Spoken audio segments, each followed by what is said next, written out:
Bienvenue à cette édition d'accompagnement matinal sur le thème Lève-toi et tiens-toi sur tes pieds. Et les passages que nous allons examiner ce matin sont tirés du livre des Actes des Apôtres au chapitre 26, versets 15 à 16. Il est écrit: Je répondis, Qui es-tu, Seigneur? Et le Seigneur dit, Je suis Jésus que tu persécutes. Mais lève-toi et tiens-toi sur tes pieds, car je te suis apparu pour t'établir ministre et témoin des choses que tu as vues et de celles pour lesquelles je t'apparaîtrai. Nous voyons ici le récit qui est fait par l'apôtre Paul de sa rencontre avec Jésus. Il fait un témoignage de comment est-ce que le Seigneur l'a rendu esclave de sa parole, comme il aime souvent le dire, esclave de son évangile. Il menait sa vie et il pensait avoir une puissance en lui qui lui donnait autorité et qualité pour persécuter les enfants de Dieu. Mais lorsque le moment arrivait à Dieu de se révéler à lui, il a compris qu'en réalité, il n'avait pas de puissance et que la puissance de Dieu était incomparable, immesurable, incommensurable. Alors c'est ce Dieu qui t'accompagne tous les jours. Qui es-tu pour résister à la puissance de Dieu? Lorsque Dieu veut réellement te soumettre, il utilise tous les moyens, il utilise toutes les méthodes parce qu'il est grand, il est puissant et il sait toutes choses. Dieu ne choisit pas ceux qui sont qualifiés, mais il qualifie ceux qu'il choisit.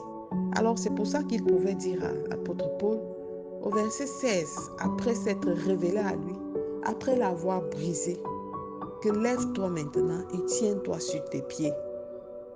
Le but du Seigneur lorsqu'il nous révèle sa puissance n'est pas de nous détruire. Le but du Seigneur lorsqu'il nous révèle sa puissance est de nous montrer qu'il n'a pas son pareil et qu'en dehors de lui, il n'y a pas d'autre Dieu. En dehors de lui, il n'y a pas réellement de joie. En dehors de lui, il n'y a pas de construction. Amen. Alors il a dit, lève-toi. Chaque fois que, à cause peut-être de tes actes, de tes attitudes ou de tes dérives, tu te seras retrouvé par terre, ou à cause d'une punition du Seigneur, tu dois comprendre dans chaque démarche que le Seigneur est amour. Et il ne veut pas que ses enfants restent par terre. Il dit, lève-toi. Il dit, lève-toi. Tiens-toi sur tes pieds. Quel que soit ce qui t'est arrivé, quel que soit ce que le monde autour de toi pense de toi ou manifeste contre toi, il n'est pas question de t'apitoyer sur ton sort. Dieu ne veut pas que nous restions nous apitoyer sur notre sort et que nous donnons l'impression aux autres que nous souffrons. Nous marchons avec un Dieu qui est fidèle dans toutes ses voies et chaque fois que nous nous retrouvons courbés, il est là pour nous dire, lève-toi et tiens-toi sur tes pieds. Tiens-toi sur tes pieds car c'est sûr, dans cette posture que tu pourras affronter le monde. Tiens-toi sur tes pieds car c'est de cette manière seulement que tu monteras à l'ennemi qui ne t'a pas atteint. Tiens-toi sur tes pieds parce que Dieu a besoin des serviteurs. Dieu a besoin de ces personnes-là capables de porter des témoignages de sa présence, de sa puissance.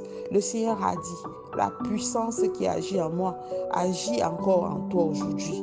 Alors je t'ai établi ministre et témoin des choses que tu as vues. Le Seigneur t'a établi aujourd'hui parce qu'au travers de cette épreuve, au travers de cette situation, il veut que tu portes le témoignage de sa grandeur au monde. Il veut que tu portes le témoignage de sa présence et de son existence au monde entier. Nous avons chacun dans notre domaine respectif eu à expérimenter le Seigneur d'une manière ou d'une autre, eu à expérimenter sa puissance, eu à expérimenter le brisement au travers du contact avec notre vrai Dieu. Mais il n'est pas question de rester à terre. Le Seigneur te dit aujourd'hui, lève-toi, lève-toi, lève-toi, sors de cette situation, lève-toi. C'est un commandement.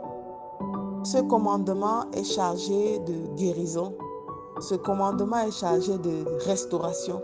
Ce commandement est chargé de délivrance et d'aide. Alors pour tous ceux qui pensent qu'ils ont été affligés, obéis seulement à la parole de Dieu ce matin et lève-toi et tiens-toi sur tes pieds.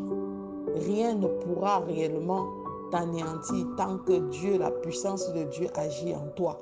L'apôtre Paul pouvait dire, si je vis, ce n'est plus moi qui vis, c'est Christ qui vit en moi. Christ en moi, l'espérance de la gloire. Alors tiens-toi debout aujourd'hui ce matin. Ce n'est pas une situation, ce n'est pas des paroles des gens. Arrête de t'auto-dénigrer. Rien ne doit t'empêcher de communier et de rester connecté à ton Seigneur et Sauveur. Je te recommande de faire cette prière ce matin. Père éternel, je te rends grâce pour cette parole dans ma vie. Aide-moi à me tenir debout, Seigneur, et à me tenir sur mes pieds. Merci de m'avoir choisi et établi, Père éternel, comme témoin des choses que j'ai vues, comme témoin de ta grandeur, de ta puissance. Jésus, je te suis soumis dans toutes tes voies. Donne-moi de te rester chaque jour obéissant. Et donne-moi de porter haut ton nom pour tous ceux qui en ont besoin. Au nom de Jésus-Christ, nous avons prié. Amen, amen, amen. Je vous souhaite de vous tenir debout et de vous lever tout ce mois de juillet et de pouvoir affronter toutes les batailles avec la ferme assurance que le roi de gloire combat à vos côtés. Shalom.